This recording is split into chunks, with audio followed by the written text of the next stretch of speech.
Hello दोस्तों, कैसे हो आप? उम्मीद करते हुए अच्छे ही होंगे।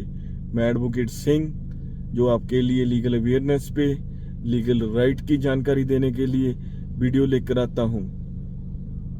मैं आपकी जो सोशल लाइफ है उसके बारे में जो बेसिक जानकारी है, जो सभी मुद्दों पे जो आपकी रोजाना की जिंदगी है, डेली की लाइफ है, अगर आपको उनकी जानकारी होगी तो जो आपके जो लीगल राइट है उनको वो अवेयर करती है। जो आपको जो लीगल राइट की जानकारी होनी बहुत ज़रूरी है। जो आज का मकसद है हमारा, जो टाइटल आपने देख ही लिया होगा कि जो एक 20,000 में बेची हुई अमरूती जो गाड़ी है, उसके बेचने के बाद कैसे एक जो उस गाड़ी का मालिक है उसको 48 लाख का जो फाइन हुआ है, 48 लाख का जो क्लेम उसके अगेंस्ट पास हुआ है, जो उसको भरना ही पड़ेगा। अगर वो उसकी भरपाई नहीं करेगा, जो उसके पास एक घर है या इकलौता घर है या कुछ और साधन है, जो प्रॉपर्टी है, उस सभी को वो कोर्ट कुर्क कर लेगी अगर वो फाइन नहीं भरेगा। इसके लिए मैं आपको बार बार बोलता हूं कि आपको जो लीगल राइट है उनके बारे में अवेयर जरूर होना चाहिए। जो आपके छोटे छोटे कानून हैं उनके बारे में आपको जानकारी जरूर होनी चाहिए। आज का जो मकसद है, जब हम एक गाड़ी जो भी सेल करते हैं उसका जो एफिडेविट और जो गाड़ी के कागजात हैं वो इमीडिएट जिसको हमने गाड़ी सेल की है उसको आप ट्रांसफ़र कीजिए।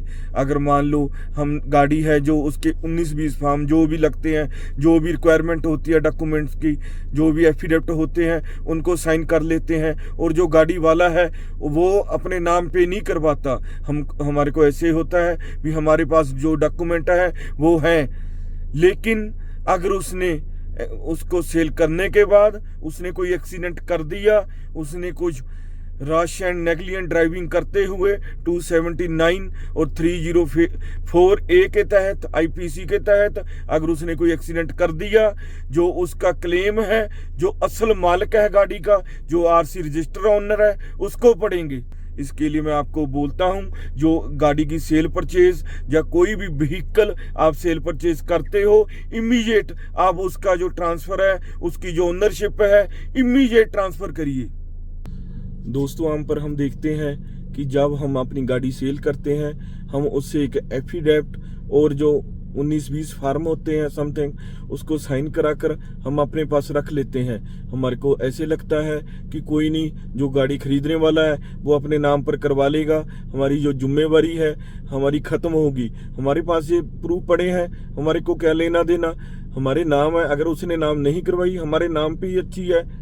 लेकिन नहीं दोस्तों, आप जहाँ रॉन्ग हो। अगर वो एक्सीडेंट कर देता है, रश एंड नेग्लिजेंटली ड्राइविंग कर एक्सीडेंट कर देता है, जो उसका कंपनसेशन है, उसकी भरपाई आरसी मालिक है, जो आरसी ओनर है, उसको ही पड़ेगी। इसके लिए जब आप गाड़ी सेल कर रहे हो, जब गाड़ी आप बेच रहे हो, आपको इमीडिएट उसको ट्रांसफर करना होगा। जो इंडिया के अलग अलग स्टेट हैं उसको अलग अलग तरीके हैं ट्रांसफर करने के। अब तो ऑनलाइन प्रोसीजर भी चल पड़ा है, आप उसको इमीडिएट है जो गाड़ी को ट्रांसफर कर लीजिए। हम पिछले टाइम पे भी देखते हैं कि कुछ गाड़ियां हमने सेल कर दी, लेकिन हम श्योर नहीं कि उसने जो गाड़ी खरीदने वाला है कि उसने अपने नाम पे करवा ली या नहीं। आप इसकी जरूर जांच कीजिए। अगर उसने नाम नहीं करवाई तब आप उसको बर्न कीजिए, आप उसको लीगल नोटिस भेजिए। अगर फिर भी वो नहीं मान रहा, आप थाने में दरखास्त देकर उसको आप गाड़ी को रिकवर कर लीजिए। क्यों करके अगर उसने एक्सीडेंट कर दिया तो उसकी भरपाई है जो रजिस्टर ऑनर को, आरसी मालिक को, आपको ही देनी पड़ेगी। क्यों करके जो उसकी इंश्योरेंस है वो करवा नहीं पाएगा, क्यों करके जो रजिस्टर ऑनर है उसके ऊपर ही इंश्योरेंस होती है। इसके लिए आप जरूर इसको गंभीरता से लेते हुए इसका ध्यान रखिए। हमारा जो टाइटल था कि जो 20,000 गाड़ी एक बंदे ने सेल की थी जो कि अमरूती थी, कैसे उसको 48 लाख का जो जुर्माना है, जो अवार्ड है, कैसे उसको कंपनसेशन है देना पड़ेगा। ऐसे में क्या होता है, एक बंदे ने जो 20,000 की गाड़ी सेल कर दी थी, हम आमतौर पर देखते हैं कि अब जो रूल आए हैं, गाड़ियों के जो 15 साल रजिस्टर आरसी उनकी रहती है, लेकिन उसके बाद है जो कुछ टाइम पे एक्सटेंड हो जाती है, लेकिन कुछ टाइम ऐसा आता है जब उसकी आरसी कैंसिल हो जाती है।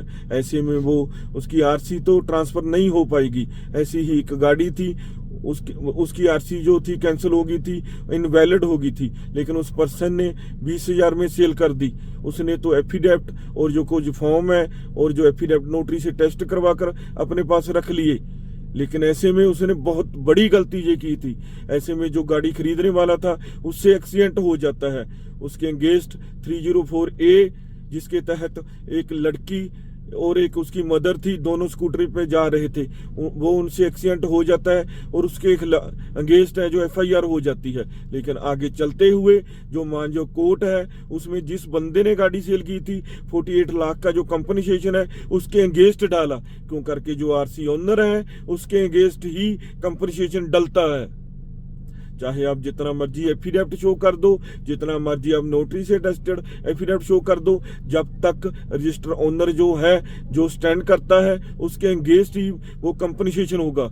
अगर मान लो आप गाड़ी प्रॉपरली सेल की होती, उसकी इंश्योरेंस होती, तब उस गाड़ी की जो कंपनसेशन था इंश्योरेंस को पड़ता। लेकिन यहाँ पे क्या है, ना तो उसकी इंश्योरेंस थी, लेकिन उसका जो कंपनसेशन है जो जिसने गाड़ी सेल की थी, जो रजिस्टर ओनर था जिसके नाम पे गाड़ी चली आ रही थी, उसके अगेंस्ट पड़ा।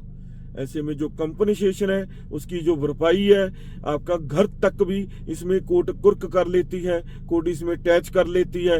आपकी जो मूवेबल प्रॉपर्टी है, जो इमूवेबल प्रॉपर्टी है, उसको टैच कर जो कंपनसेशन है जिसके फेवर में पड़ा है उसको कोर्ट देती है। हम आमतौर पर देखते हैं कि सिविल और क्रिमिनल प्रोसीजर में जो घर होता है बंदे के पास, जो इकलौता घर होता है, वो अटैच नहीं होता। लेकिन MACT यानी कि मोटर व्हीकल एक्ट ऐसा है जिसमें कंपनसेशन में घर तक भी अटैच हो जाता है। हुण आप सोचिए कि उसने 20,000 की गाड़ी सेल की थी, उसका जो घर तक भी अभी सेल होएगा, उसका घर तक भी नीलाम होएगा। इसके लिए आप ऐसी गलती मत करिए।